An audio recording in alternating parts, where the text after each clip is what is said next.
Ah, ada tafsir atau ada takwil di kitabmu, kaidah dari mana? Coba kamu jawab. Aku hanya bertanya. Allah bikin sidang, lalu sidang itu dihadiri para Allah. Kutanya, berapa Allah di situ? Ada berapa Tuhanmu? Itu aja yang kutanya. Ya.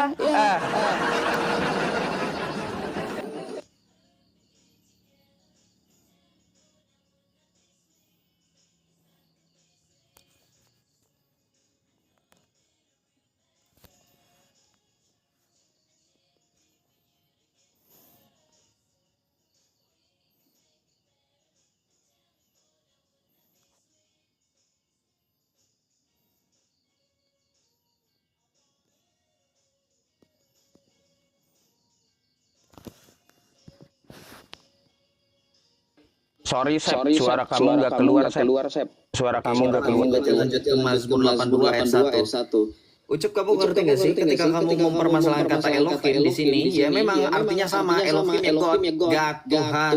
Kamu baca nggak ininya? Sebelumnya, kata sebelumnya. Baca di sini, ini nisab, take his stand. Ini kalau kamu mengerti morfologinya bahasa Ibrani, ini makanya saya bingung sama orang Islam Arab aja nggak ngerti sosokan Ibrani. Oh, baca ini nisab, ini verbal, alif mas singular participle. Ini artinya singular. Ya, singular, berdiri. Ya. Kemudian di sini among, di sini bakeret. Kamu baca di sini bakeret ya. Kemudian ada ba'adat dan Elohim. Ini berbicara tentang apa? Kau baca di sini, ini kata sambung. Kenapa pada akhirnya digunakan para Allah atau the gods? Nah, kau baca di bahasa Inggrisnya. Perbedaannya ini loh. God disusun karena ini dari kata singular. Kata konjungsinya, kata hubungnya. Sementara di sini Elohim yang berikutnya, kenapa the gods? Karena ini menunjukkan plural. Come on, gitu aja nggak bisa. Ya.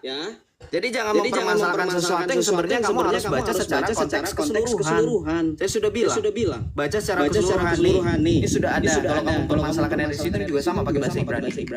Nih. Bible Hub. Oke. Yang selanjutnya. Kamu bilang di dalam surah yang kamu bawa itu tadi surah Al-Maidah ayat 73, laqad kafarul ladzina qalu innallaha salisu salasa, ya. 3 in 1 katanya. Hanya di dalam Kristen, enggak hanya di dalam Kristen, ada di Hindu, ada di mana-mana katanya. Gimana buktinya, faktanya? Walaupun kami percaya Bapa, Firman, dan Roh Kudus adalah ketiga pribadi, kami tetap Allah itu Esa. Tadi kan sudah dibawakan dalilnya 1 Korintus 8 ayat 6, sebab Allah itu Esa. Sorry. Namun bagi kita hanya ada satu Allah saja, itu Bapa, dan satu Tuhan saja, itu Yesus Kristus. Dalam 1 Timotius 2 ayat 5 juga dikatakan sebab Allah itu Esa. Nah, saya mau tanya nih, beneran di dalam Islam nggak dikenal. Nanti saya juga bahas mengenai Ibnu Taimiyah ya. Saya tanya nih, balik nih. Kau baca dalam surah Shad ayat 72 dikatakan di sini, Faiz Sawaitu dan seterusnya dikatakan, maka apabila telah kusempurnakan kejadiannya dan kutiupkan kepadanya roh. Di sini kenapa ada dalam kurung ciptaan? Saya tanya, ketika Allah menciptakan segala sesuatu yang berasal dari roh Allah, saya tanya, jujur, karena ini dalam kurung. Dalam bahasa aslinya tidak ada roh itu ciptaan. Minar ruhi, langsung minar ruhi. Tidak ada roh itu ciptaan. Saya tanya, roh Allah itu ciptaan atau bukan? Roh Allah loh ya, karena di sini katakan rohku. Minar ruhi.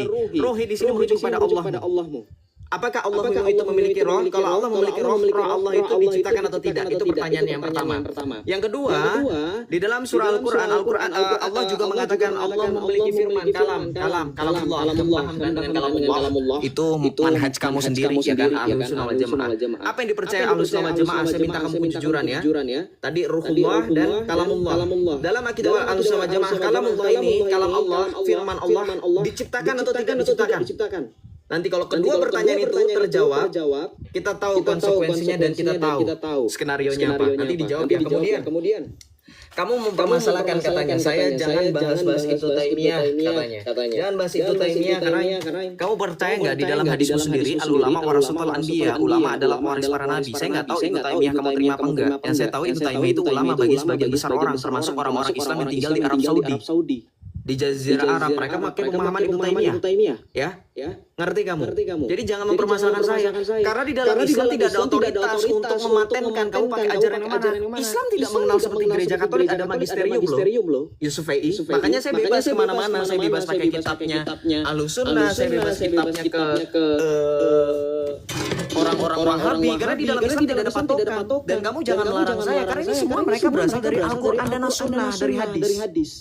Kecuali kalau misalkan mereka di luar dari Al-Quran dan As-Sunnah baru saya pakai referensi, ini jelas loh bukunya.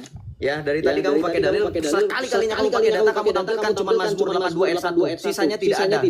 Zong. Mana data-data kamu mengenai Islam? Saya lanjut ya. Bagaimana kamu tadi sebelumnya menyamakan sifat Allah takwil itu dengan seorang raja yang memerintah dengan tangan besi? Kamu nggak bisa membedakan kalimat majas dengan firman Tuhanmu sendiri ya. Kalimat majas itu berbeda dengan ayat suci Al-Quran kamu. Dibaca dalam surah Hud ayat pertama tadi kan sudah bilang. Di dalam surah yang pertama dikatakan kitab yang ayat-ayatnya telah disusun dengan rapi kemudian dijelaskan secara terperinci. Pertanyaan saya, kenapa Al-Quran kayak bahasa Indonesia yang ngejelimet yang katanya perlu disamakan dengan majas? Harus dijelaskan. Oke.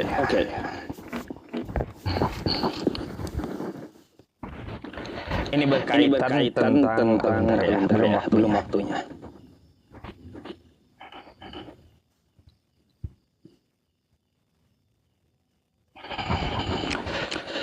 Oke ya teman-teman, tadi Joseph memberikan sebuah ayat kepada saya yang berkaitan tentang Adam. Jika kamu berkelahi, katanya ya jangan menampar di wajah. Karena Allah menciptakan manusia, menciptakan Adam dari bentuknya. Ya gini gampang cara memahaminya itu ya.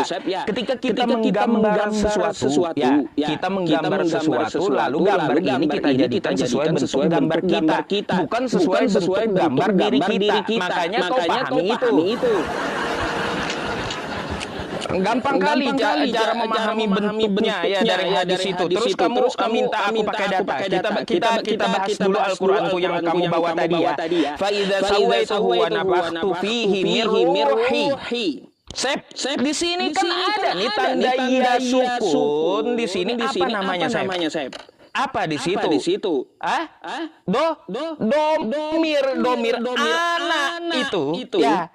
Artinya apa? Di situ ruhi itu adalah ciptaan dari Allah. Coba kalau kita melihat kosakata ruhullah. Roh Allah bukan roh, tetapi roh itu ciptaan Allah. Itu namanya idofah. Ya mudhof ilaih dia. Paham kan? Terus baitullah. Allah bukan rumah, tetapi rumah itu adalah milik Allah. Itu sama tuh. Ya. Baitullah itu idofah, kata yang disandarkan gitu. Contoh juga hamba Allah, abdullah. Hamba bukan Allah, tetapi seorang hamba itu mengabdi kepada Allah. Itu artinya idopah. Makanya ditulis di sini dengan domir kosakata ganti ruhi. Ruh dariku. Artinya apa? Ruh yang ditiupkan ke Adam itu berasal dari ciptaannya. Bukan berarti dia adalah ruh ya, bukan. Apabila kamu mengatakan Allah itu maka akan bertentangan dengan Quran surah As-Sajdah ayat 9. Quran surah As-Sajdah ayat 9 juga dikatakan seperti apa? Coba kita buka As-Sajdah ayat 9 ya teman-teman. Nih. Summa sawwahu wa nafakha. Nih, saya bacakan aja ya. Summa sawwahu wa nafakha fihi min ruhihi. Lagi-lagi pakai domir ya, pakai domir kata ganti pemilik. Artinya ada yang memiliki ruh tersebut. Kemudian dia menyempurnakan dan meniupkan ke dalam tubuhnya roh ciptaannya. Karena roh ini kan adalah kata ganti pemilik ya, mirruhi gitu. Artinya apa? Ada yang menciptakan ruh gitu maksudnya ya. Aduh, pelajari dulu dah ya kamu tentang masalah isim domir ya. Kalau mau paham mirruhi, Abdullah, Baitullah, atau seperti apa yang ada di dalam Quran. Karena apa? Kamu seperti itu aja anak SD pun itu memahami, kelas 4 udah diajari. Aduh. Mungkin Josephnya kagak ngerti domir, teman-teman. Ya, nggak ngerti domir. Berkaitan tentang masalah apa lagi yang dia permasalahkan? Biar saya bagi aja waktunya ya, biar sempat juga ke Bible-nya ya, teman-teman. Tadi Mazmur 82 Joseph menjelaskan dalam bahasa Ibrani, ya, the God seperti apa, saya jujur kurang mengerti gitu. The God, kenapa jadi larinya ke Allah gitu ya? Terus para Allah itu larinya kemana? Siapa di situ yang dimaksud? Saya agak bingung dengan penjelasan dia memakai bahasa asli yang teman-teman ngerti nggak, teman-teman? Coba tulis di bawah. Yang ngerti nggak penjelasan dari Joseph tadi? Coba, para Allah itu kemana? Terus Allah itu kemana? 100% ya orang-orang mengatakan tidak ngerti penjelasan Joseph gitu. Heran, saya pun heran gimana cara memahaminya. Kalau bisa ya diperinci. Ini Allah huruf besar kepada siapa? Ini para Allah kemana? Terus apakah mereka sama? Itu yang ku minta rincikan. Sebenarnya aku ada pertanyaan satu hal ya, satu hal kepada kamu. Jika bahwa konsep Trinitas itu udah diajarkan oleh para nabi, sebelum Yesus turun, nabi mana yang menyembah Roh Kudus? Kalau Tuhan itu roh, ya. Silakan. Nah, jawab pertanyaanku, nabi mana yang menyembah Roh Kudus?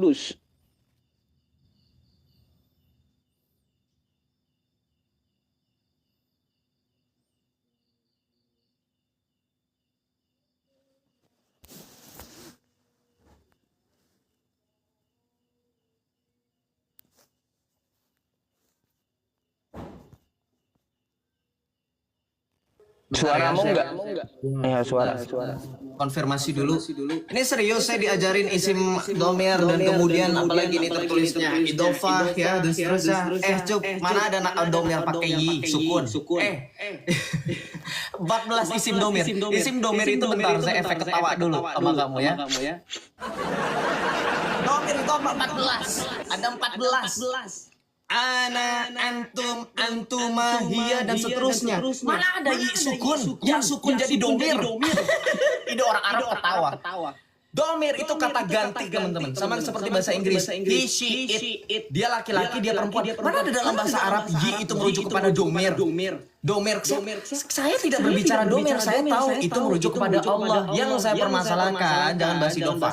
Kamu nggak ngerti kan? Nggak masukkan. Yang saya permasalahkan, ya, di situ rohnya Allah itu diciptakan atau tidak? Kamu bilang diciptakan. Oke. Sekarang saya minta datanya. Di mana kamu bisa menafsirkan roh Allah itu ciptaan? Sementara di dalam terjemahan yang kamu tampilkan itu dalam kurung. Kalau kita mau jujur-jujuran, karena saya lebih menghargai Anda sebagai seorang ustadz yang harus lebih paham bahasa Arab. Kata ciptaan dalam bahasa Arab itu artinya apa? Dari kata ha, lam, dan qaf, ya kan? Dari situlah asal muasal kata kholik, artinya sang pencipta. Karena kata ciptaan artinya kholako. Di situ ada nggak kata kholako?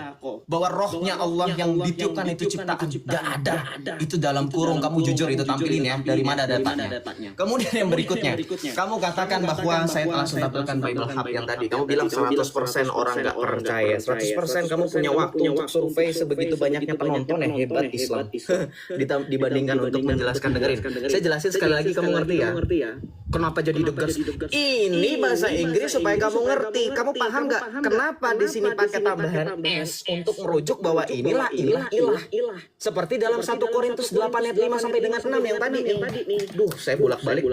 Kayaknya nggak diliatin sih. Jangan lihat catatan mulu, Ustaz liatin datanya Joseph. Jadi Josephnya nggak perlu bolak-balik. Ngejelasin nih. 1 Korintus 8 ayat 5 baca.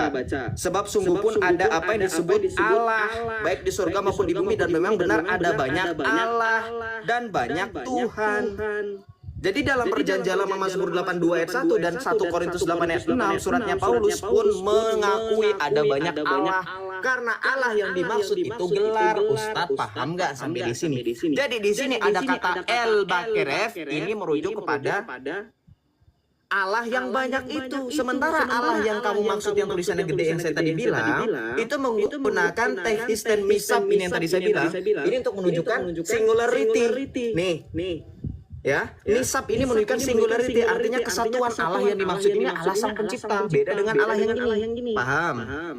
Oke, kalau nggak paham juga Islam ya, karena di dalam kamus saya ada 3 tingkat pemahaman ya, ada 3 tingkat pemahaman. 1 paham, 2 tidak paham, ketiga Islam. Kamu mengatakan ketika berbicara mengenai hadis yang kamu permasalahkan tadi, ini Allah diciptakan dalam bentuknya, kamu bilang katanya, ini kamu samakan seperti seseorang menggambar sesuatu. Saya mau tanya sama kamu seriusan menyamakan Allah menciptakan manusia dengan kita menggambar sesuatu? Kalau gambar tentu pakai sketsa nih, saya sketsakan dulu wajah kamu nih Yusuf Pedi, saya pakai peci. Memang belum tentu gambarnya sama. Berarti kamu mau mengatakan Allah menciptakan itu kayak manusia, Papa lihat gak jelas, gak sesuai dengan gambarannya. Aduh, kasihan banget banyak blundernya ini Ustaz. Allah kamu jelas menciptakan, jangan kamu tafsir ini hadis bukan Quran. Harusnya kita bahas asbabul wurud, bukan tafsir lagi. Ini hadis loh, bukan Quran. Allah Azza wa Jalla menciptakan Adam dalam bentuknya. Bentuk siapa ini? Bentuk Allah, berarti Allah punya bentuk. Nah dilanjutkan tinggi beliau 60 hasta. Berarti kalau Adam tingginya 60 hasta, tinggi Allah berapa hasta? Kalau dalam bentuknya 60 hasta, ya. Kemudian kamu mau mempertanyakan apa lagi mengenai Islam yang tadi saya tanyakan sama kamu. Tadi ada 2 pertanyaan kamu belum jawab ya. Ada 2 pertanyaan loh. Ruhullah itu belum jelas kamu. Kamu nggak bahas esensinya. Kalaupun memang diciptakan, pertanyaan saya ulang. Kalaupun memang diciptakan, mana datanya di situ? Di dalam surah Shad ayat 72 bahwa roh Allah itu diciptakan dalam bahasa aslinya. Karena dalam bahasa aslinya tidak ada kata ciptaan rohnya itu. Langsung merujuk domir. Itu saya tidak bahas. Saya sudah tahu itu merujuk pada Allah. Yang kalamullah juga belum dibahas, dijawab itu ya. Silakan dijawab. Oh ya, nanti yang perjanjian lama itu ya. Roh Kudus. Enggak cukup waktunya.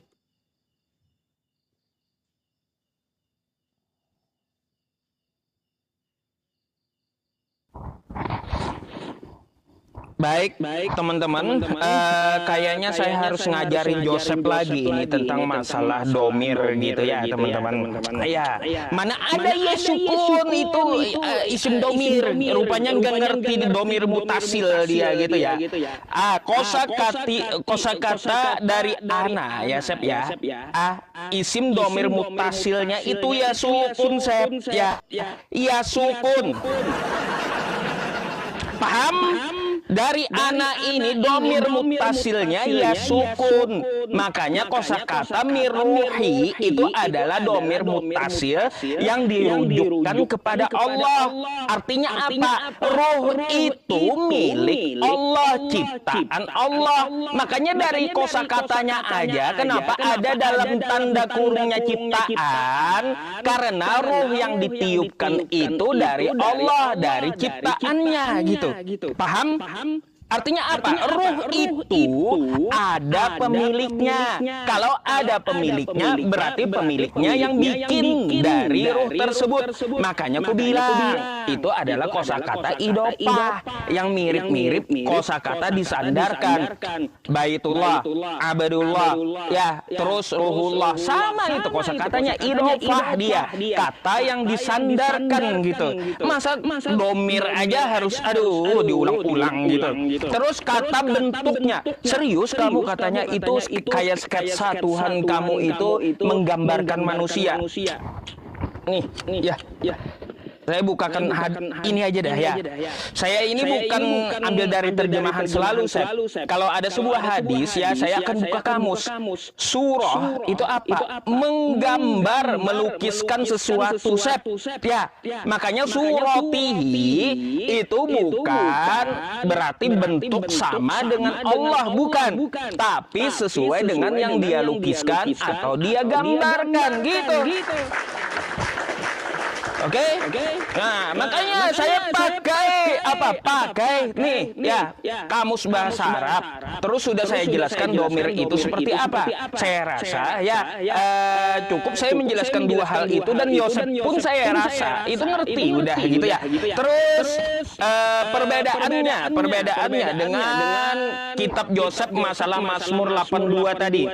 Saya heran ya, kata Yosef di situ itu adalah jamaknya Allah.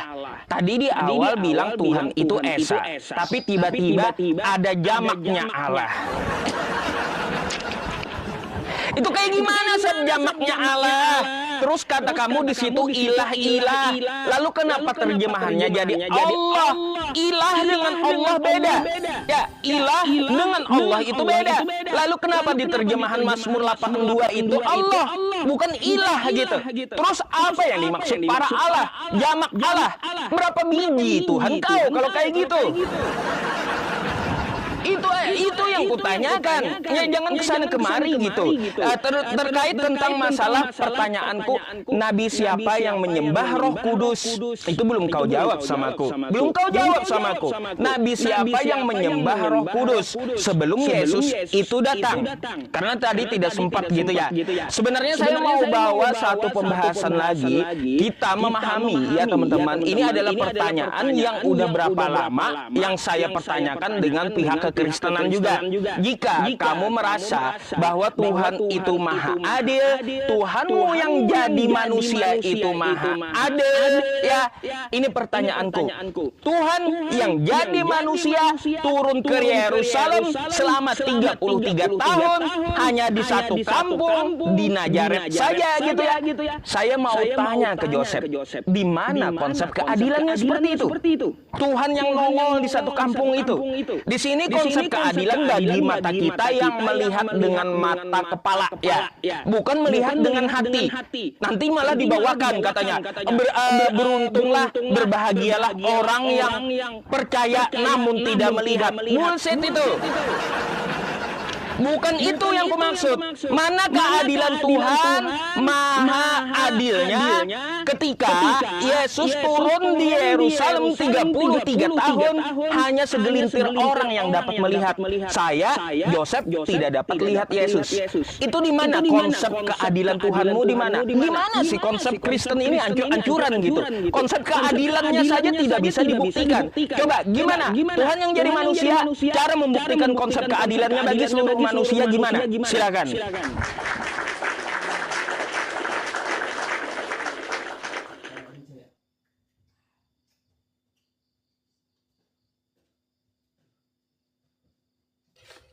Oke, kita lanjut ya. Oke. Kita lanjut ya. Kalau Anda bertanya dalam perjanjian lama, apakah nabi-nabi mengenal Roh Kudus? Tadi saya sempat di awal sudah tahu ya. Saya tampilkan Profesor Dr. Benjamin Somer. Di situ seorang profesor, rabi atau pengajar dari Yahudi yang mengatakan bahwa dalam bukunya, nih, kamu saya tampilkan ya. Nanti juga buka tafsir Targum, bukan tafsir, Targum Pseudo Jonathan, Yeskiel 11 ayat 25. Di situ akan membawa Roh Kudus turun di atas para nabi. Tapi saya mau membawa kamu di dalam bukunya Profesor Benjamin Somer ketika berbicara di sini mengenai Trinitas. Kamu baca di sini ya, The Bodies of God and the Word of Ancient Israel. Di sini akan dibahas bahwa ketika berbicara mengenai Tritunggal, ini bukanlah suatu permasalahan yang utama. Dibaca di sini, yang Islam pasti ngerti bahasa Inggris dong. Yang Kristen udah pasti jelas. The only significant theological difference between Judaism and Christianity lies not in the Trinity. Baca pelototin orang Islam.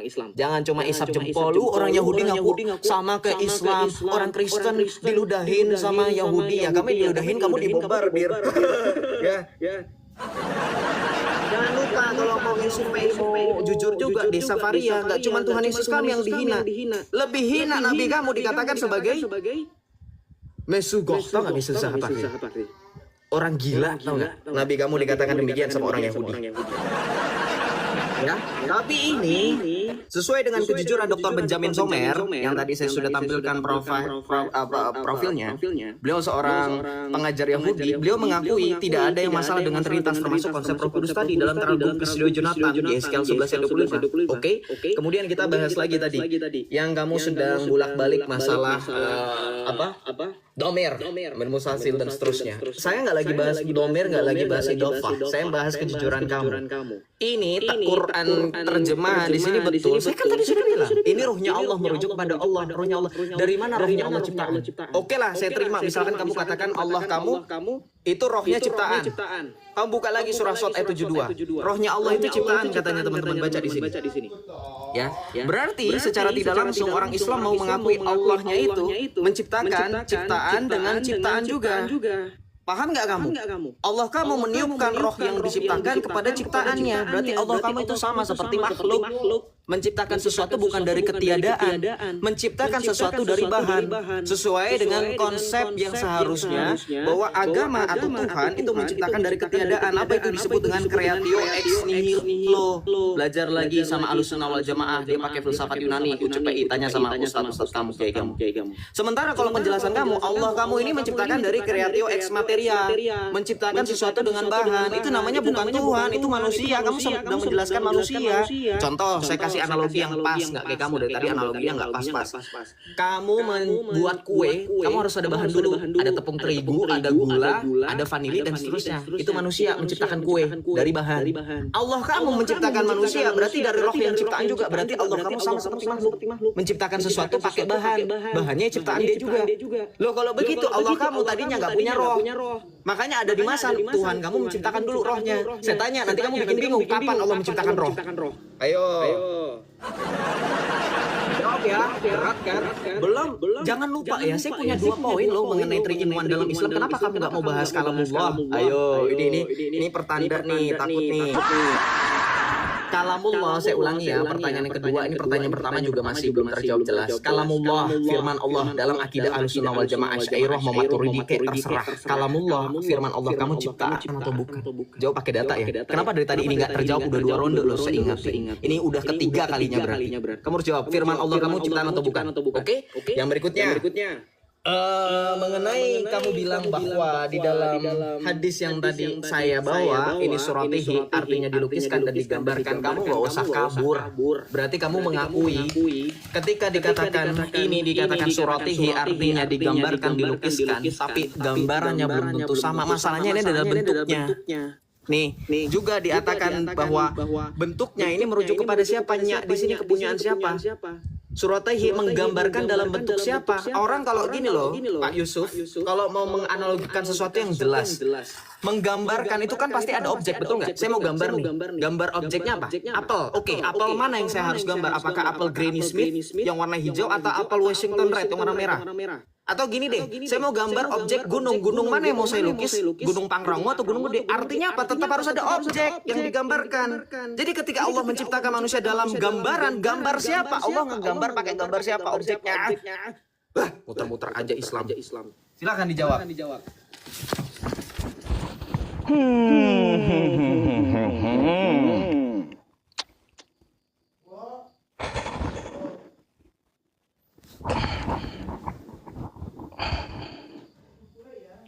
Aduh, Joseph, saya jawab dulu tentang masalah gambar gitu ya. Teman-teman semuanya, ketika seorang arsitek gitu ya ingin membangun sebuah gedung, apakah gedungnya itu dia harus menggambarnya seperti gedung apa dulu? Contoh ya, gedung Khalifah tuh ya, yang tingginya menjulang sampai ke langit. Adakah yang sama gambarnya seperti gedung tersebut? Kau samakan, maunya Tuhan itu menggambar kayak manusia. Udah dibilang bedakan, ya bedakan antara Tuhan dengan makhluk. Udah kuanti-wanti dari tadi. Kan gitu ya. Makanya kau berpikir kayak gimana sih? Arsitek aja kagak perlu dia meniru menggambar sesuai bahan yang lain, enggak. Coba tuh ya arsitek yang bangun gedung Khalifah gitu ya. Enggak ada dia meniru gedung mana dulu yang saya ambil, enggak ada kayak gitu. Begitu pula Allah ketika menciptakan manusia, enggak perlu dia contek-contek dengan gambaran yang lain. Gimana sih ya? Aduh, muter-muter. Terus kamu berkata, roh itu ciptaan. Domir katanya aku tidak bahas domir. Ya masalahnya kamu ketampol. Ya kalau bahas nahu sorok sama aku. Gitu. Ya kita tinggalkan masalah nahu sorof, kita tinggalkan masalah domir gitu ya. Lalu kamu bertanya, kalau ruh itu ciptaan, kapan ruh itu diciptakan, hari apa, tanggal berapa, kan kayak gitu. Ya. Nah, kalau kutanyakan balik, kapan juga ruh itu diciptakan? Coba ke Kristen. Kalaunya saya, teman-teman pasti menjawabnya pakai dalil gitu ya. Kapan ruh itu diciptakan? Allah menjawab kayak gini. Ini pertanyaan Yahudi kepada Islamnya. Wa yas'alunaka 'anir ruh qulir ruhu min amri rabbi wa ma utitum minal ilmi illa qalila. Dan mereka bertanya kepadamu tentang ruh. Katakanlah, ruh itu termasuk urusan Tuhanku, dan tidaklah kamu diberi pengetahuan melainkan sedikit. Jadi kalau kamu diberi pengetahuan tentang masalah roh, ya, aku mau tanya dulu. Bentuk Roh Kudus, ya, terus roh Allah itu sama atau beda?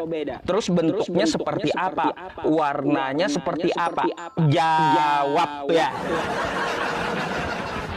Aku kalau pengetahuan Kristen lebih banyak tentang ruh, aku minta bentuk bagaimana ruh itu, ya. Terus apa warna ruh itu? Aku tanya dulu itu, ya. Karena apa? Aku jujur, pakai dalilku, ya, bahwa Allah menciptakan ruh itu hanya diberi sedikit pengetahuan tentang ruh kami itu. Jadi tanggal berapa, tahun berapa, ya, jujur, kita diberi pengetahuan sedikit tentang ruh. Maka dari itu, kalau tentang ruh itu Kristen mengetahui banyak, kutanyakan, ruh itu warna apa, bentuknya seperti apa? Ya, nah, silakan kamu jawab tentang masalah ruh itu. Kukembalikan kepada kamu ya pertanyaannya. Terus berkaitan tentang masalah Bible ini ya teman-teman. Tadi Joseph belum sempat menjawab ya sifat Tuhannya yang maha adil. Karena yang kita bahas di sini konsep ketuhanan ya teman-teman. Aku mau tanya, Sep, ya, mau tanya, di mana letak keadilan Tuhanmu dari sisi sifatnya, ya? Sifatnya itu maha adil. Ketika seorang manusia diambil rupanya oleh Tuhan, lalu turun 33 tahun di Nazaret, hanya segelintir orang yang dapat melihat Tuhan. Aku mau tanya, jawab dengan jujur, di mana letak keadilan Tuhanmu bagi orang buta seluruh dunia? Coba. Kalau Allah Subhanahu wa Ta'ala, ya, sejak zaman Nabi Adam sampai hari ini kita hidup, itu tidak ada yang dapat melihat zatnya. Artinya itulah dia maha adil gitu. Dia maha adil, tidak dapat dilihat manusia zatnya. Sekarang aku mau tanya Tuhanmu katanya maha adil. Oke. Kalau dia turun mengambil rupa manusia selama 33 tahunnya, mana keadilan bagi orang buta di seluruh dunia? Ingat, di sini melihat dengan mata, ya, dengan mata, bukan dengan hati. Kalaunya dengan hati kan nanti dibawakan, berbahagialah orang yang tidak melihat namun percaya. Bukan itu. Bukan itu yang kuminta. Keadilan Tuhan bagi mata seluruh orang di dunia. Gimana keadilannya terhadap orang buta? Silakan dijawab.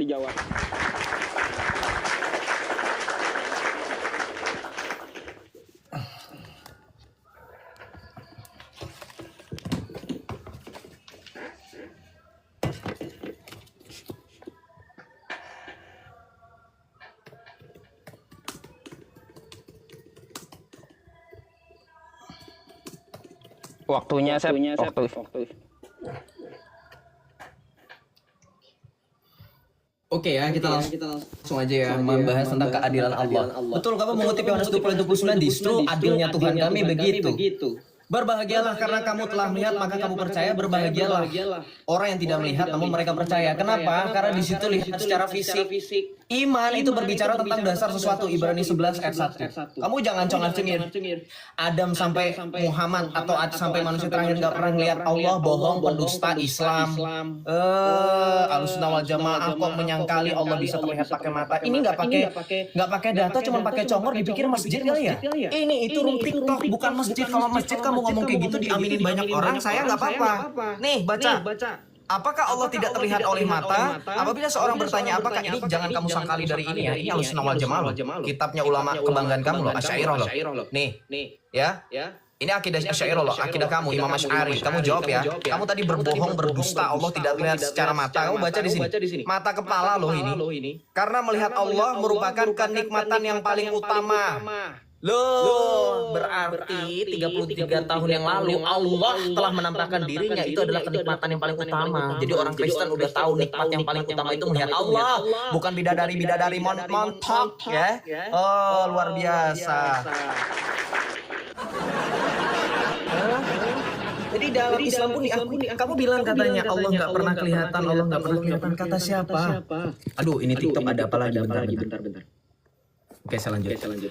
Dikatakan bahwa di dalam surah Yunus, bahkan di dalam surah Al-Qiyamah ayat 23, Ustaz Yusuf silahkan dicek bahwa Al-Qiyamah ayat 23 itu dikatakan Allah, orang-orang pada hari kiamat akan melihat Allah dalam mata kepala. Ya, jadi di situ Islam juga akan melihat Allah pakai mata kepala. Ya.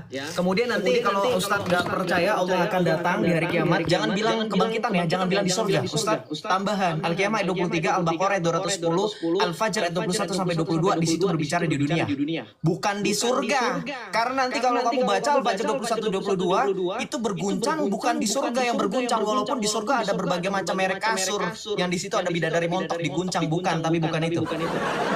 Baca di situ. Ya. Di situ dikatakan kalla idza dukatil ardu dakkan ardu, di situ merujuk kepada bumi. Tuhanmu datang kelihatan secara mata. Berarti di Islam juga kelihatan, jangan bohong ya. Oke, jujur. Kemudian yang selanjutnya berbicara mengenai keadilan lagi dalam kekristenan. Adil nggak adil? Tuhan kami nanti akan kelihatan kok.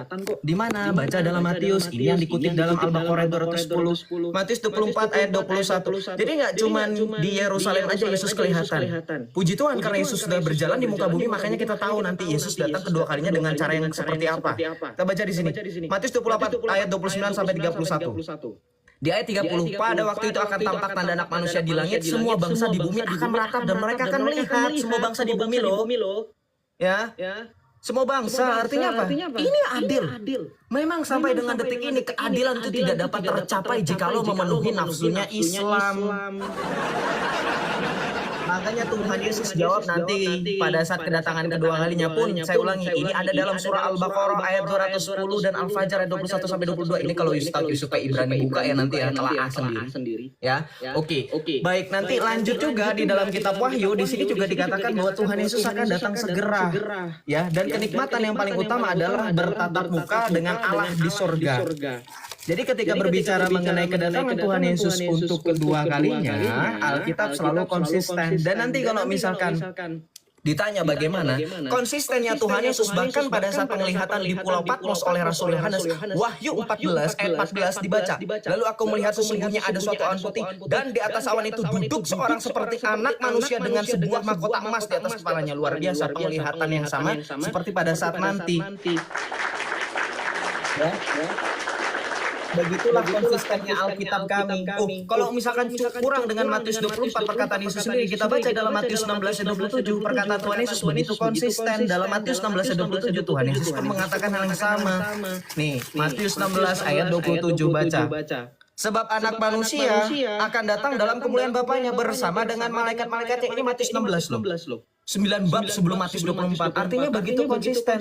Kenapa Yesus datang dalam awan? Kenapa? Karena di dalam Kisah Para Rasul 1, kedatangan Tuhan Yesus yang dikonfirmasi oleh Al-Quran di dalam Al-Baqarah ayat 210 itu datang seperti bagaimana Tuhan Yesus naik. Nanti kita peringati tanggal 29 Mei. Bagaimana Yesus naik kita baca di sini. Ketika sesudah ia mengatakan demikian, terangkatlah ia disaksikan oleh mereka dan awan menutupnya dari pandangan mereka. Kemudian malaikat itu berkata, hai orang-orang Galilea, mengapakah kamu berdiri melihat ke langit? Yesus ini yang datang, yang diangkat ke surga meninggalkan kamu, akan datang kembali dengan cara yang sama. Jadi kedatangan Yesus, keadilan Yesus itu terjadi di kedatangan yang kedua kali.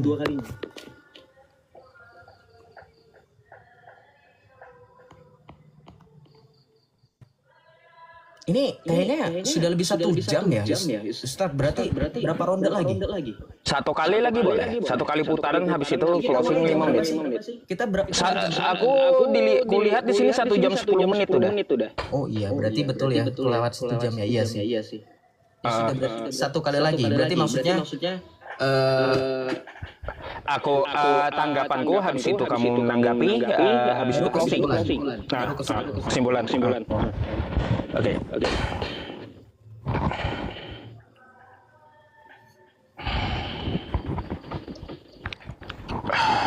Oke, ya teman-teman semuanya, saya jawab dulu tentang kitab yang dibawakan oleh Joseph. Oh, ini akidah Asy'ariyah. Allah itu dapat dilihat. Terus dia bawakan Quran surah Al-Qiyamah ayat 23. Ya, betul. Allah Subhanahu wa taala dapat dilihat setelah kiamat, Sep. Makanya buka di sini ya. Nih. Buka aja kau langsung ya dari Al-Qiyamah 23 yang kubukakan ya. Di mana konteksnya itu dapat kita lihat di sini dikatakan Allah dapat dilihat di negeri akhirat. Gimana sih, Sep? Bukan dilihat di dunia, bukan. Macam mana pula kamu ini? Saya pun sesuai kitab Asy'ariyah yang kau bawakan, Allah dapat dilihat. Aku yakin 100% dapat dilihat di negeri surga Mekah gitu. Lalu apakah dapat dilihat dengan mata di dunia? Mari teman-teman kita ke dalam Quran surah Al-An'am ya. Al-An'am ayat 103 ya. Nih. Al-An'am ayat 103 ya. La tudrikul absar wa huwa yudrikul absar. Dia tidak dapat dilihat oleh penglihatan mata, Sep ya. Jadi konteksnya Joseph ya, Allah zatnya tidak dapat dilihat dengan mata selama di dunia, tetapi penghuni surga ya, penghuni surga dapat melihatnya. Akidah Asy'ariyah yang kamu bawakan tadi itu menyebutkan konteksnya di mana? Kalau di akhirat kami pun sepakat gitu ya, di surga dapat melihat Allah. Memang bukan bidadari, tapi Allah yang dilihat itu adalah kenikmatan yang paling utama di dalam surga. Jadi seperti itu maksudnya, sesuai dengan kitab Asy'ariyah, sesuai dengan Quran surah Al-Qiyamah, sesuai pula dengan Quran surah Al-An'am ayat 103. Allah tidak dapat dilihat dengan mata ya, tapi dapat dilihat nanti oleh penghuni surga. Terus kalau kamu ingin melihat Allah, ya kita accept ya. Mata kita ini tanpa alat bantuan, lihat telinga sendiri aja nggak bisa. Boro-boro kau mau lihat Tuhan, lihat zat Allah, lihat mata sendiri aja nggak bisa tanpa alat bantu gitu. Makanya kamu kalau memikirkan Allah itu sudah kubilang di awal, jangan kau samakan dengan makhluknya. Itu udah kupinta di awal dari kamu. Ya, kenapa tadi aku menyampaikan tafakkaru fi khalqillah wala tafakkaru fi dzatillah. Artinya apa? Mengenal Allah itu dari ciptaannya dulu. Ciptaannya contohnya mata. Nih hal kecil mata ya. Apakah kita bisa melihat mata kita, bisa melihat telinga kita tanpa alat bantu? Mana telinga? Telinga dapat kita rasakan, tapi tidak dapat dilihat dengan mata. Boro-boro lihat Tuhan. Udah ku bilang ya, Tuhan yang dapat dilihat itu tidak adil. Ya, tidak adil. Sesuai yang ku bahas tadi. Kalau Tuhan tidak dapat dilihat, itu artinya dia maha adil. Tapi kalau Tuhan kelihatan, di mana letak maha adilnya? Pasti Joseph, teman-teman membawakan ayat Yohanes tadi kepada saya. Oh, masalah keadilan itu di iman. Lalu di mana letak keadilannya bagi seluruh mata manusia? Itu yang kutanyakan dari tadi. Mata manusia. Di mana adilnya Tuhanmu jika dia turun 33 tahun? Mana keadilannya bagi orang buta? Orang buta seluruh dunia tidak dapat melihat Tuhan. Ya, sama kamu dan aku tidak dapat melihat Yesus karena dia turun di abad pertama. Ini Tuhan macam apa gitu loh. Tuhan macam apa? Hanya dilihat di abad pertama bagi segelintir orang, bagi orang sekampung doang. Di mana letak adilnya Tuhanmu kalau kayak gitu? Keadilan Dia bagi seluruh mata manusia. Kalaunya iman, ya iman semuanya pun beriman. Saya melihat Allah dengan hati itu iman.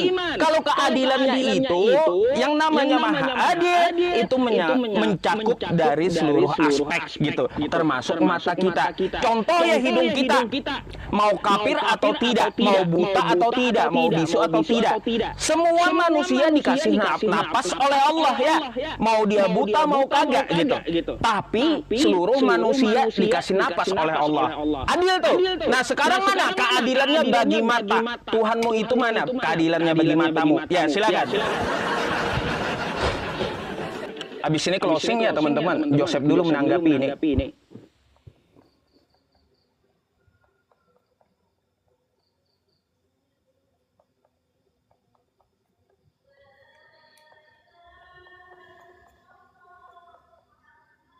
Waktu. Oke, sorry. Ini udah kedengeran ya. Oke, shalom teman-teman. Ya, kita lanjut ya. Begini, tadi saya mau langsung jawab aja ya biar nggak kelupaan. Mungkin Yusuf Faiz selalu lupa dengan ucapannya sendiri. Tuhan yang tadi dibilang apa? Tuhan yang menampakkan dirinya itu tidak adil. Masa sih? Nggak bisa dilihat pakai mata kepala, masa sih? Buku yang sama. Bohong lagi, Islam lagi. Aduh. Baca. Dalil lain hadis Nabi tentang melihat Allah. Baca. Masalahnya Muhammad kamu yang begitu sempurna, saking sempurnanya itu berkontradiksi dengan kamu. Kenapa saya bilang kontradiksi? Baca hadis ini. Kalian akan melihat Rob kalian sebagaimana kalian melihat bulan di malam purnama. Saya tanya sama Islam, sama Kristen, sama orang-orang tidak beragama, jujur. Lu bisa nggak ngelihat bulan purnama sekarang? Bisa nggak teman-teman? Bisa. Pakai alat bantu nggak? Enggak, mata telanjang bisa. Wah, Yusuf PI ini selalu berbohong, luar biasa Islam. Ya, antara Yusuf PI dengan Muhammad harusnya rembukan dulu nih. Nggak tahu ketemunya di mana deh.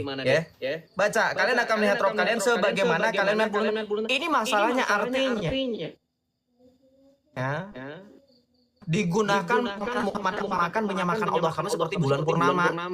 Ngerti? Ya, dan kalian tidak mendapatkan bahaya kan? Bahaya yang dimaksud adalah tidak ada halangan hambatan. Baca di sini. Kita baca di sini. Dia tadi bilang katanya enggak dilihat pakai mata kepala, bohong. Baca. Apabila kata melihat ru'yah, ini saya pakai buku loh. Kamu cuma pakai asumsi. Pakai Quran kata kamu, yakin pakai Quran. Nanti kita bantah Quran kamu dengan Muhammad kamu ya. Di sini dikatakan bahwa pengertian dari kata itu tidak lain adalah penglihatan mata kepala. Nggak ada mata lain, mata kepala. Ngerti ya? Jadi jangan dikatakan bukan mata kepala, ini mata kepala. Oke? Ya? Kita lanjut lagi. Bahkan di sini dikatakan Allah kamu tidak dapat dilihat, berarti bertentangan dengan akidah Ahlussunnah. Allah kamu tidak dapat dilihat, maka dia tidak wujud. Baca. Sesuatu yang berwujud dapat dilihat. Makanya Joseph kalau lagi tampil data tuh dilihat, Bu, ya dilihat gitu loh, dilihat di notis ini halaman berapa, jadi tahu gitu loh. Ya.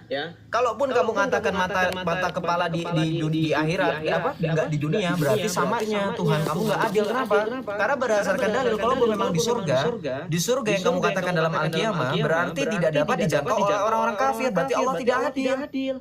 Karena menurut Yusuf PI secara nggak langsung setuju nggak teman-teman? Yusuf PI mau adil itu sama dengan semua tanpa terkecuali, betul kan? Itu yang mau kamu kan? Kamu menyamakan Yesus turun hanya di Nazaret, nggak ke semua orang. Berarti sama Allah kamu juga tidak sampai kepada keadilannya karena orang-orang kafir nggak dapat melihat Allah. Baca, Allah tidak dapat dijangkau oleh penglihatan orang-orang kafir. Sama dong Tuhan kamu nggak adil. Blunder lagi kan? Blunder. Oke, kita lanjut. Ya, kamu bilang Tuhan Yesus hanya menampakkan kepada orang-orang. Enggak, kamu baca dalam 1 Korintus ya. Dalam 1 Korintus 15 ayat ke-6 Tuhan Yesus itu menampakkan diri kepada 500 orang sekaligus. Dan tadi kan saya sudah mati-matian menunjukkan data di dalam Alkitab. Pada kedatangan kedua kalinya Tuhan Yesus akan menampakkan kepada semua orang di muka bumi. Nih. Semua bangsa di bumi akan meratap dan mereka akan melihat anak manusia. Ini Yesus loh. Yesus itu adil. Makanya tadi saya minta kamu, nah ini kan berarti dia takut nggak mau buka Al-Baqarah ayat 210-nya. Al-Baqarah ayat 210 yang kamu nggak mau buka itu berbicara tentang Yesus Kristus. Kenapa? Di sini Al-Baqarah ayat 210 dikatakan bahwa Allah akan hadir di day mereka tunggu-tunggu, kecuali kedatangan Allah dalam naungan awan bersama malaikat-malaikat. Dan di sini Allah yang dimaksud adalah Tuhan Yesus, karena di sini anak manusia di atas awan-awan bersama malaikat-malaikat. Ini Tuhan Yesus. Kalau kamu cuma nyeringai smirk, but you do nothing, gak ada klarifikasi, kamu bantah lagi surah Al-Fajr ayat 21 sampai dengan 22. Ini gak dibantah dari tadi. Dua surah ini. Al-Fajr 21 sampai dengan 22 kita baca. Nah, jangan sekali-kali begitu apabila bumi diguncangkan berturut-turut berbenturan. Dibaca ayat 22-nya.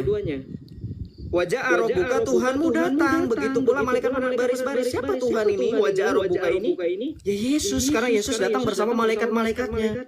Juga di dalam kitab Wahyu. Tadi kan saya sudah bolak-balik. Ayo dong, hargai effort saya, usaha saya untuk buka-buka dalil saya, data saya yang dari tadi. Ya, jangan hanya asumsi pribadi. Wahyu 14 pun dikatakan di sini. Lalu aku melihat sesungguhnya ada suatu awan putih, dan di atas awan itu duduk seperti anak manusia. Ini konsisten kan Alkitab itu? Dari perjanjian baru sampai dengan dari Injil sampai dengan kitab Wahyu konsisten kan?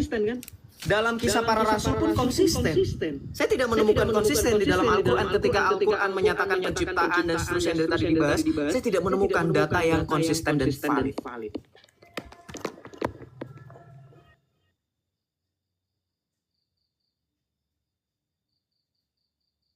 Seth, aku konfirmasi dulu, kesimpulan tidak nyeberang lagi ya?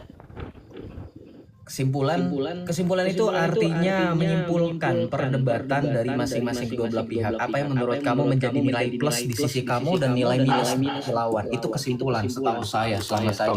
Oke, kalau gitu. Iya. Silakan saja, kesimpulan itu pada akhirnya kesimpulan di sisi kamu kok, silakan. Menyimpulkan. Oke, kalau gitu sekalian closing statement ya teman-teman, kesimpulan juga saya akan menanggapi dulu apa yang dikatakan Joseph di kalimat dia terakhir gitu ya. Bahwa Allah adalah Yesus atau Nabi Isa yang turun dengan awan-awan dan malaikat. Itu gampang cara bantahnya. Ya, tinggal bawa Al-Maidah 72 aja. Laqad kafarul ladzina qalu innallaha huwal masih ibnu Maryam. Sesungguhnya telah kafirlah orang yang berkata Allah adalah Isa putra Maryam. Jadi cocok loginya Joseph tidak cocok sama sekali gitu ya.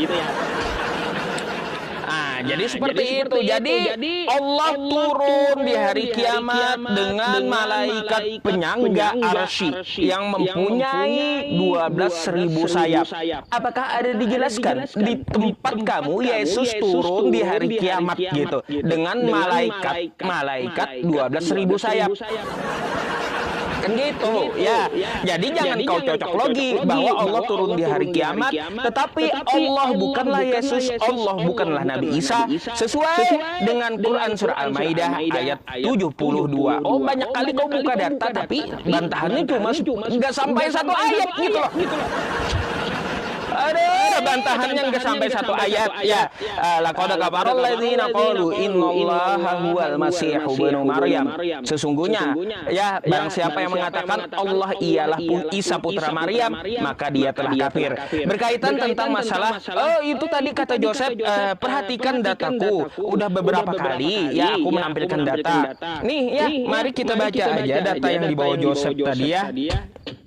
Nih ya, innakum satarawna rabbakum, sesungguhnya kalian akan melihat Rabb kalian pada hari kiamat sebagaimana kalian melihat bulan purnama.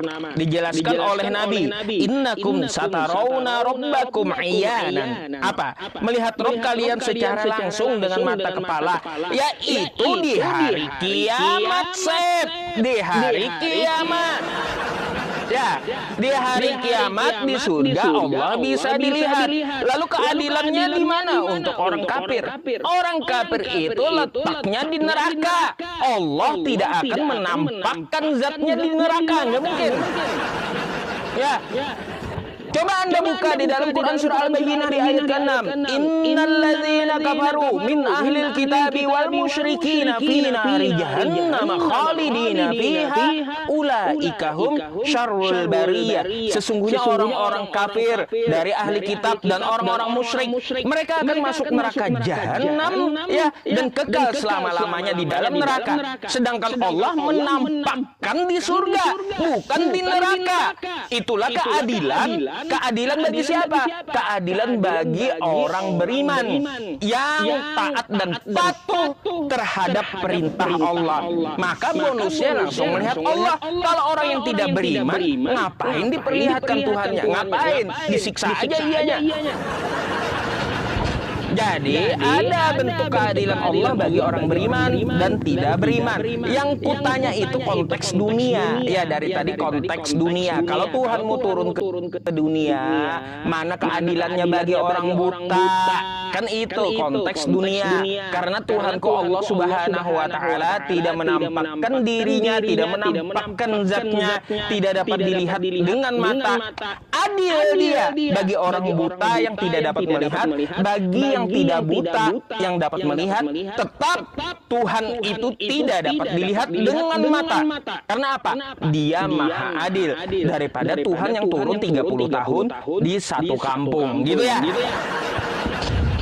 Nah, jadi konteksnya itu melihat dengan mata, keadilan melihat dengan mata selama di dunia, bukan di akhirat. Dari tadi Joseph membawa kitab kita Al-Quran dan hadis, itu konteksnya selalu di akhirat, bukan di dunia. Sedangkan yang saya tanya di dunia. Jadi ya kesimpulannya teman-teman semuanya, saya hanya menyampaikan kepada Anda semuanya, ayo jangan salah sembah Tuhan. Sembah Tuhan yang adil gitu ya, yang adil kepada Anda, kepada saya, dan memberikan kasih sayangnya kepada Anda, yaitu siapa? Allah Subhanahu wa Ta'ala. Di dalam Quran surah Ali Imran ayat 102, wala tamutunna illa wa antum muslimun, dan janganlah kamu mati kecuali dalam keadaan Islam. Allahu Akbar. Terima kasih ya teman-teman atas perhatiannya di dalam diskusi ini. Silakan Joseph.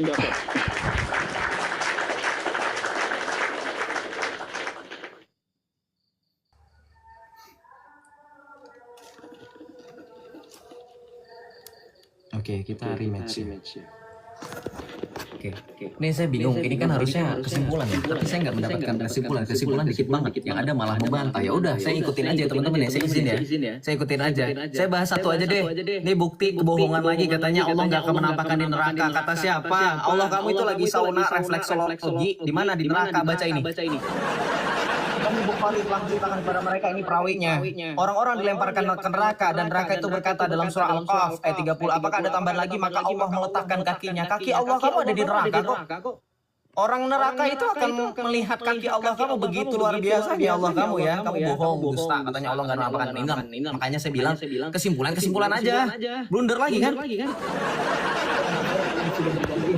Sekali saja udah, itu untuk membuktikan Anda sudah berbohong banyak sekali. Silahkan dinilailah secara publik ya. Oke, saya kembalikan kepada kesimpulan di sisi saya. Di sisi kami sebagai orang Kristen, kami begitu menunjukkan konsistensi data-data kami. Kami menunjukkan data-data tidak hanya dari Alkitab, tapi dari tadi Profesor Benjamin Sommer, seorang profesor Rabi Yahudi, yang menjelaskan tentang kontinuitas atau fluiditas keberlanjutan konsep ketuhanan kekristenan yang kamu tidak mampu bantahkan. Kamu akui itu. Ketika saya bawa data dari The Bodies of God, bagaimana Profesor Benjamin Sommer sendiri mengakui Trinitas bukanlah suatu persoalan yang utama antara Yahudi dan kekristenan. Oke? Itu hanya terjadi beberapa abad kemudian oleh Rabinik Yahudi. Kemudian yang kedua, ketika dikatakan tadi saya dibantah dengan Al-Maidah ayat 72, perhatikan loh, kita boleh mengembangkan tema diskusi yang lanjutnya kalau kamu berani. Apakah Isa Al-Masih dalam Al-Maidah ayat 72 sama dengan Yesus Kristus di dalam Alkitab? Kamu berani? Saya punya bukunya. Jangan kamu lari di dalam Yesus Kristus. Dalam Alkitab kamu bawakan, oh ini bantahnya pakai Al-Maidah 72. Salah, kamu salah pilih lawan. Saya sudah sering nantangin orang.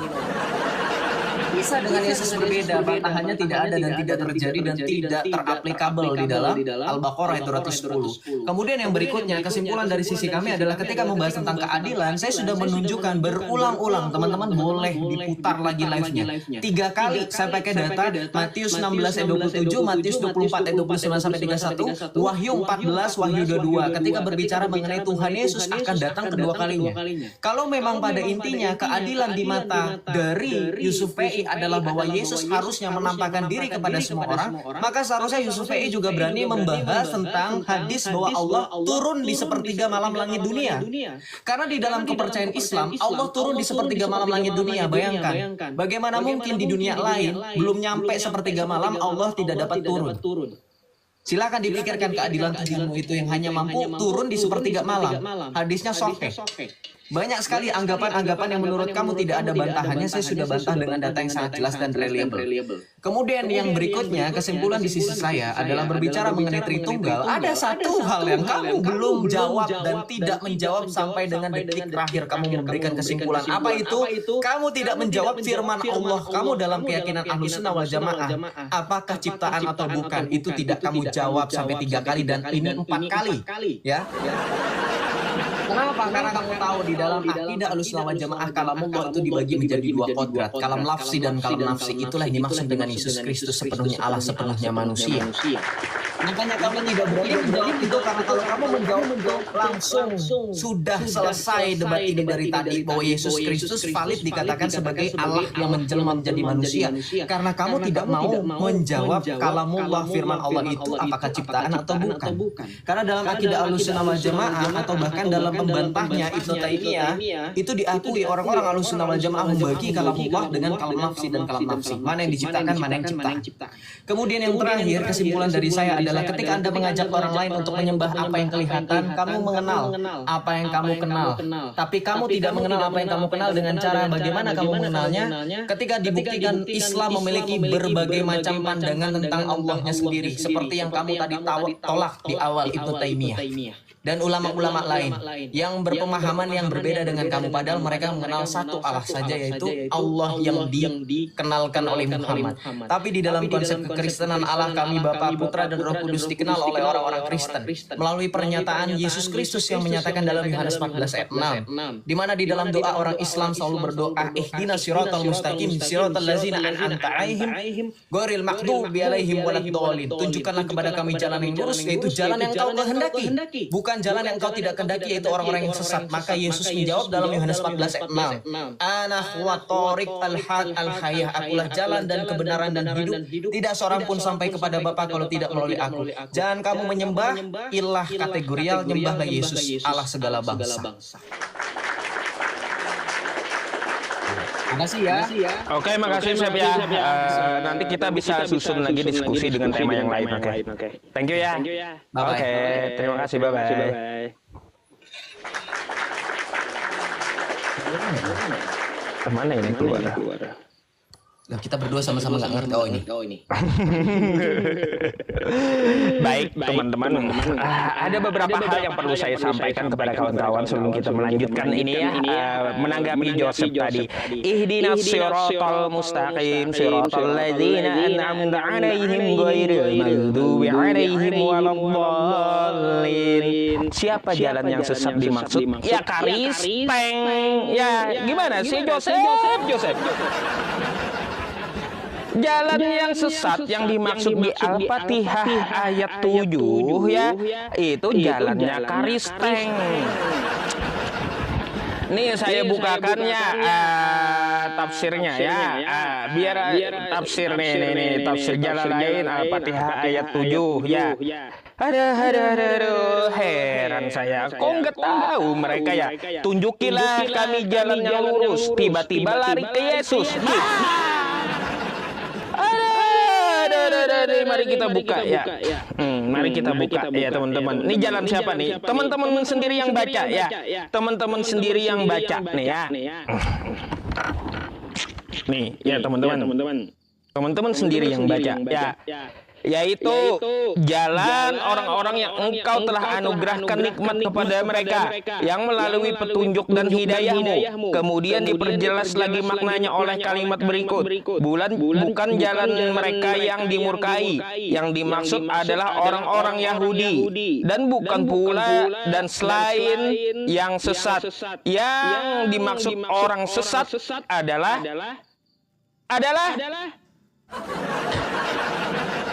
ini apa ini ya, orang sesat? Aduh, apa larinya ke apa coba nyambungnya ke Yesus? Nggak nyambung sama sekali. Aduh. Aduh, terus ya, apalagi yang dikatakan oleh Joseph? Oh, firman apakah ciptaan atau bukan? Firman itu bukan ciptaan, tapi sifat dari Allah ya. Tuh saya jawab ya, karena nggak sempat waktunya. Kalau terus tadi habis dia itu. Orang yang sesat itu karisteng. Aduh. Oh iya, neraka. Katanya Allah ya nampak di neraka. Ini saya kasih lagi surat sama teman-temannya. Buka Quran surah Al-Mutaffifin ayat 15. Saya aja yang bukainnya buat teman-teman. Al-Mutaffifin ayat 15 nih. Bentar. Al-Mutaffifin ayat 15 nih. Al-Mutaffifin. Saya bukakan buat teman-teman sebelum kita lanjut dengan karisteng selanjutnya ya. Nih ya. Nih. Orang kafir itu tidak akan dapat melihat Allah ya, karena terhalang dari rahmat Allah ya, gitu. Kalla innahum arabbihim yawma idzil lamahjubun. Ya, sekali-kali tidak, sesungguhnya mereka pada hari itu benar-benar terhalang ya dari rahmat Tuhan mereka. Jadi, orang kafir itu tidak akan dapat melihat Allah. Lagi pula hadis yang dia bawakan kaki Allah ya ke jahanam. Ada takwilnya gitu. Bukan zat Allah yang ke jahanam. Nah, gimana sih? Aduh, ya ngawur gitu, bawa hadis aja ngawur gitu ya. Ya pada intinya ya teman-teman, setelah kita berdiskusi dengan Joseph, teman-teman tahu sendiri ya. Wa tammat kalimatu rabbika sidqan wa adla la mubaddila li kalimati wa huwas samiul alim. Ya, telah sempurnalah kalimat Tuhanmu dan adil yang berisi keadilan gitu ya. Tidak akan ada yang dapat mengubah kalimatnya gitu. Iya, jalan yang sesat itu karisteng. Di bawah Joseph itu pula. Oh, yang sepertiga malam. Baik, yang sepertiga malam, teman-teman. Apa yang dimaksud Allah turun di dalam sepertiga malam? Karena dalam sepertiga malam itu Allah ya meliputi ilmunya, dia akan menerima segala doa, terus juga dia akan mengabulkan segala doa di sepertiga malam.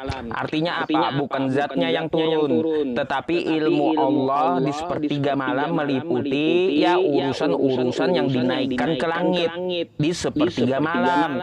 Jadi kita berdoa, sholat tahajud, meminta kepada Allah ya, Allah tahu ya, langsung tembus tuh doa di sepertiga malam. Jadi ilmu Allah yang turun, bukan zatnya ya. Gitu. Janganlah disebut zat Allah yang turun. Nanti apa? Dia turun pakai apa? Kan gitu pula ditanya. Turun pakai apa pula, kan gitu. Artinya apa? Sepertiga malam itu segala urusan dinaikkan ke langit dan doa langsung diijabah oleh Allah Subhanahu wa taala. Gitu ya. Jangan sembarangan mentakwil, ikuti ya apa yang dikatakan oleh ulama kita. Iya, nanti Allah turun pakai helikopter pula dibilang gitu. Nanti kan kayak gitu. Pakai apa dia turun? Helikopter.